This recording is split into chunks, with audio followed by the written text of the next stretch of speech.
আসসালামু আলাইকুম বন্ধুরা, তোমরা সবাই কেমন আছো? আমিও আল্লাহর অশেষ মেহেরবানিতে ভালোই আছি। তো অনেক দিন পর আজকে বাজারে গিয়েছিলাম। বাজারে যদিও আমি খুব একটা যাই না, মানে এই কাজটা আমার না, এই কাজটা হচ্ছে আমার বরের।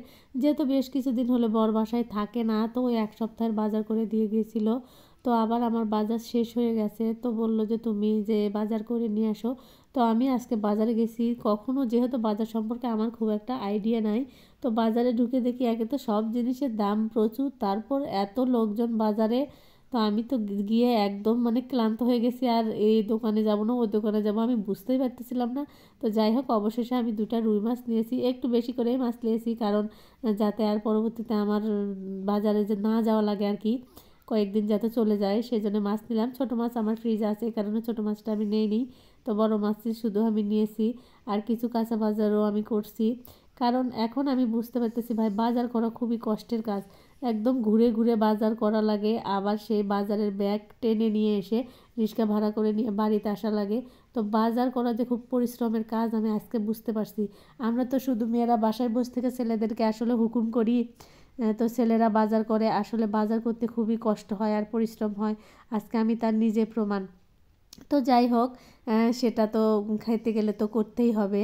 তবে আর একটা জিনিস আমি সবাইকে বলতে চাই, যে আমরা মেয়েরা বাসায় যে বসে থেকে কাজ করি ঘরের ভিতর, আমাদেরও কষ্ট হয়। বাচ্চা মানুষ করা, সংসার করা, সংসারের কাজকর্ম করা, স্বামীর যত্ন করা, সব কিছুই আমাদের কষ্ট হয়। তবুও আমার কাছে কিছু কিছু ক্ষেত্রে মনে হয় যে ছেলেদের কষ্টটা একটু কেন জানি বেশি, কারণ তাদের মাথার উপর কিন্তু এই সংসারের একটা বোঝা থাকে। কিভাবে সে স্ত্রী সন্তানকে ভালো রাখবে সেই একটা টেনশন, তারপরে সে কিভাবে রোজগার করবে তার একটা টেনশন, মোট কথা হচ্ছে যে সে কিভাবে তার বাবা মাকে ভালো রাখবে তার একটা টেনশন। সব কিছু মিলেই কিন্তু সে সব সময় টেনশনে থাকে, পেরেশানিতে থাকে। তো আমরা মেয়েরা কি করব, সেই ছেলে মানুষটা আসলে কি তার সাথে যে একটু ভালো করে কথা বলা, কি তাকে যত্ন নেওয়া, আমরা কিন্তু আসলে এটা করি না। বেশিরভাগ মেয়েরাই আমরা করি না, শুধু আমরা আমাদের মতো করে চলার চেষ্টা করি। আমরা আমরা যেটা যেটা ভালোবাসি সেটা সেটা করার চেষ্টা করি।